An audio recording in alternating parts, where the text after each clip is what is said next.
Hi everyone, तुम्हा सर्वांचं स्वागत आहे LNN अकॅडमीमध्ये, that is learn next nursing. मित्रांनो बघा, DMER म्हणजे महाराष्ट्र शासनामध्ये DMER ही जी भरती होती, आपण बऱ्याच दिवसापासून वाट बघत आहे. DMER आता कोण घेणार हा प्रश्न सगळ्यांना होता. आता याचं उत्तर आपल्याला मिळालेलं आहे.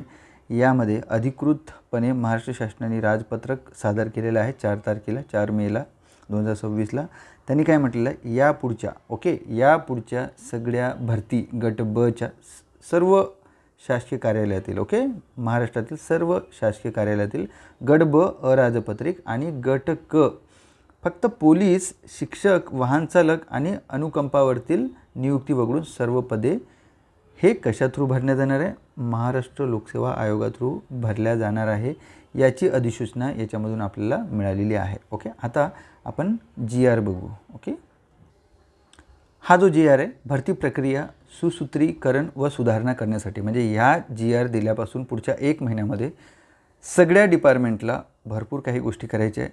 सामान्य प्रशासन विभागाने हा GR काढलेला आहे. आजच्या दिवशी बघू शकता 5 मेला निघालेला आहे आणि यामध्ये हे सगळे GR ॲड ऑन झालेले आहे. आपण बऱ्यापैकी सगळ्यांना 4 मे 2022चा GR आपण DMER DHSच्या एक्झामच्या वेळी वाचलेला होता. त्यामध्ये सुद्धा सगळे GR हे याच्यात करून, जसं विकसित महाराष्ट्र 2047चं जे विजन घेऊन यांनी काय म्हटलेलं आहे, minimum government and maximum governance, म्हणजे सर्व भरती प्रक्रिया सुलभीकरण व सुधारणा करण्यासाठी, म्हणजेच भरती प्रक्रिया अधिक सुलभ व जलद करण्यासाठी विविध परीक्षा न घेता एकत्रित पद्धत, म्हणजे बऱ्याच वेळा अशा व्हायचं की एकाच कॅडरसाठी, आता स्टाफ नर्सची एक भरती होती. स्टाफ नर्सची भरतीसाठी DMER वेगळी घ्यायची आणि DHS वेगळी घ्यायची.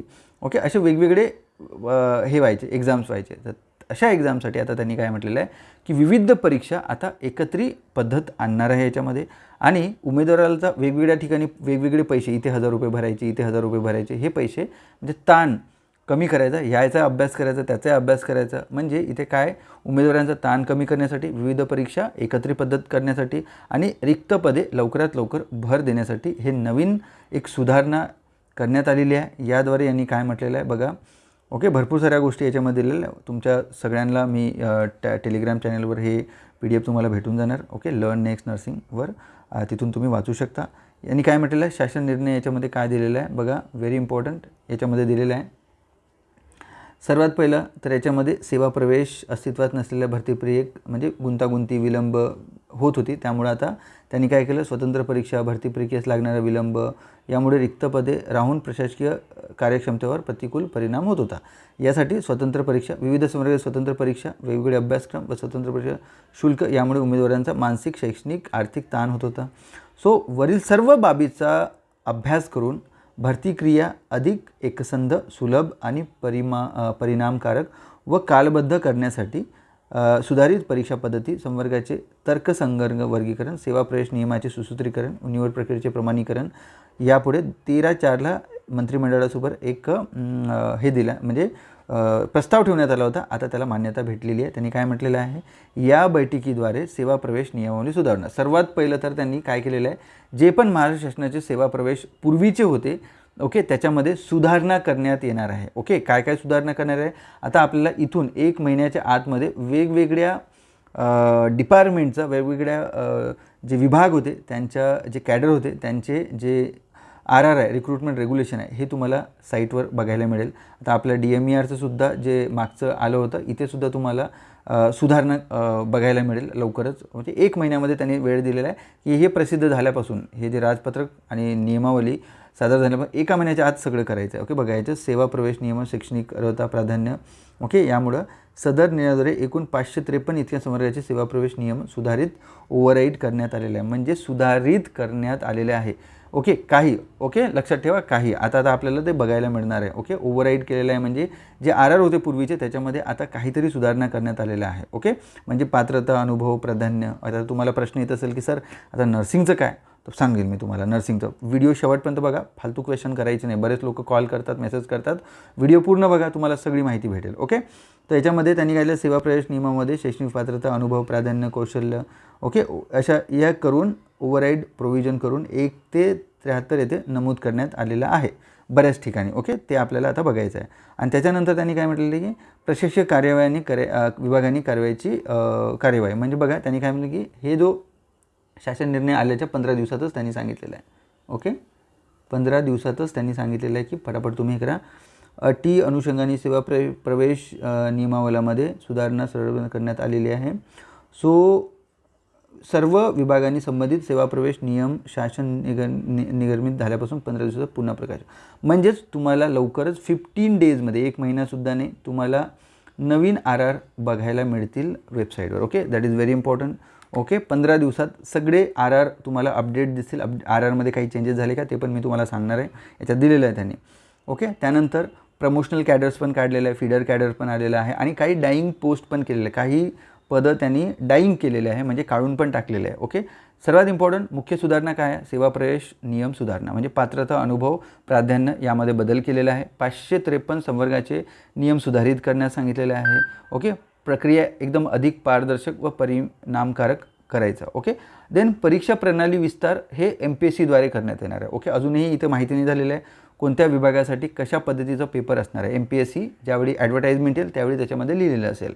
ओके, त्याच्यानंतर आहे नवीन सेवा निर्माण पण केलेल्या आहे यांनी, म्हणजे 18 नवीन सेवा निर्माण केलेल्या आहे आणि 18 सेवांमध्ये 93 संवर्गाचा समावेश केलेला आहे. ओके, म्हणजे नवीन पदांची नवीन कॅडरसुद्धा तयार केलेलं आहे त्यांनी. ओके, आणि त्याच्यानंतर ग्रुप बी आणि ग्रुप सीमध्ये सुद्धा काही बदल केलेले आहे. काही पदासाठी MPSC मार्फत भरती. ओके, आणि स्वतंत्र परीक्षा कमी केलेल्या आहे. ओके, लक्षात ठेवा. ओके, आणि व्हेरी इम्पॉर्टंट प्रमोशन अँड डेप्युटेशनवर जास्त भर देण्यात आलेला आहे. पदोन्नती आणि प्रतिनियुक्तीला प्राधान्य. ओके, आणि काही याच्यात डेड कॅडर पण दिलेला आहे. म्हणजे आता सिम्पल लक्षात ठेवा, हा जो नियमावली आलेल्या पुढच्या 15 दिवसामध्ये त्यांना सगळ्या अपडेट करायच्या आहे. ओके, आणि पुढच्या 9 महिन्यामध्ये पुढच्या 9 महिन्यामध्ये याची अंमलबजावणी, एक्झाम्स आणि ह्या सगळ्या गोष्टी झाल्या पाहिजे अशा पद्धतीने दिल्या. परीक्षेचे योजनीकरण, विस्तारीकरण व यांनी याच्यामध्ये दिलेलं आहे. ओके, राज्यसेवा याच्यामध्ये दिलेलं आहे. हे सगळं दिलेलं आहे, तुम्ही वाचा. ओके, सिम्पल याच्यामध्ये सांगायची पद्धती एवढीच आहे की हे बघा, गट ब व गट क याच्यामध्ये त्यांनी काय केलेलं आहे, सदस्यस्थित महाराष्ट्र लोकसेवा आयोगामध्ये घेणाऱ्या महाराष्ट्र गट ब राजपत्रित सेवा संवर्ग वगळता गट ब गट क संवर्गाची भरती संबंधित प्रशासकीय विभागाकडून स्वतंत्रपणे केली जाते.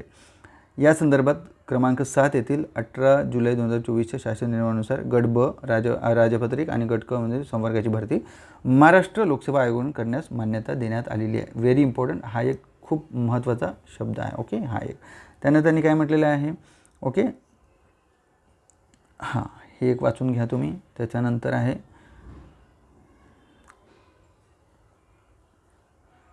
हे दिलेलं आहे बघा, 1 महिन्याच्या आत सगळ्या जे डाईंग पोस्ट आहे त्याचं पण हे करायचं आहे. जे पदं आहेत त्यांचे पण सगळं बिंदू नामावली आणि एव्हरीथिंग फायनल करायचं आहे आणि सगळे जे RR आहेत पुन्हा रिपब्लिश करायचं आहे अशा पद्धतीचं याच्यामध्ये दिलेलं आहे. आता याच्यात बघून घ्या, हे ॲनेक्सर बघू शकता. याच्यामध्ये काही पदं ॲड ऑन झालेलं आहे, काही पदं त्यांनी जसे का तसे ठेवलेले आहे. ओके, तर याच्यामध्ये आपल्यासाठी बघा, आता जर याच्यामध्ये जर बघितलं की नर्सिंगचं काय आहे याच्यामध्ये, ओके, त्याच्यामध्ये बघू शकता.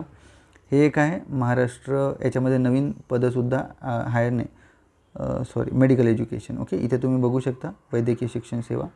दुसरं आहे आपल्या नर्सचं, तुम्हाला दिसेल इथे. ओके, यस, 69मध्ये आहे बघा.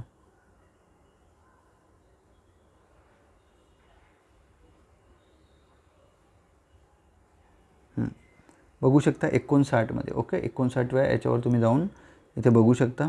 याच्यामध्ये तुमचं दिलेलं आहे, पेज नंबर बघू शकता तुम्ही, पेज नंबर 185. याच्यामध्ये सगळे RR दिलेले आहे, पूर्वीचं पद RR, त्याच्यानंतर काही चेंजेस केलेले आहे का त्याच्यामध्ये सगळं दिलेलं आहे. 149 ना.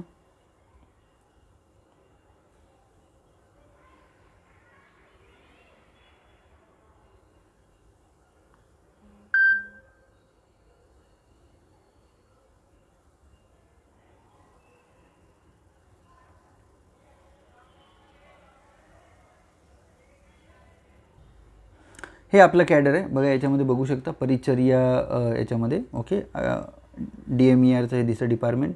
याच्यामध्ये आयुष डायरेक्टरेट दिलेलं आहे, गट क अधिपरिचारिका स्टाफ नर्स. ओके, याच्यामध्ये पूर्वीचे जे RR होते जनरल नर्सिंग 3.5 वर्षाचे आणि BSc नर्सिंग असं दिलेलं आहे. ओके, आणि आता आफ्टर रिफॉर्म्स आता नवीन सेवा प्रवेशनुसार यांनी GNM ठेवलेला आहे, BSc नर्सिंग ठेवलेलं आहे आणि एक्सपिरियन्सची कुठलीही अट नाही आहे. That is very important. म्हणजेच GNM असा तुम्ही का BSc नर्सिंग असा स्टाफ नर्स पदासाठी कुठली एक्सपिरियन्सची अट नाही आहे. That is very important. बाकी आयुषमध्येच अजून एक DMERच्या अंडर प्रसविका मिडवाईफची जागा होती. मिडवाईफलासुद्धा त्यांनी GNM ॲज वेल ॲज BSc नर्सिंग ठेवलं होतं. ओके, सो त्याच्यामध्ये काही चेंजेस नाही, सेम आहे. DMERमध्ये अजून एक आयुषमध्ये बघलं होतं अधिपरिचय स्टाफ नर्स GNM BSc होतं. सेम लाईक दॅट इथेसुद्धा काही चेंज नाही ठेवलेलं आहे. एक्सपिरियन्सची गरज नाही. GNM BSc तुम्ही एलिजिबल आहे. सोबतच आता आदिवासी ट्रायबल डेव्हलपमेंट कमिशनरेट या इथे नर्सची जागा होती. इथे SSC और HSC अँड ANM डिप्लोमा.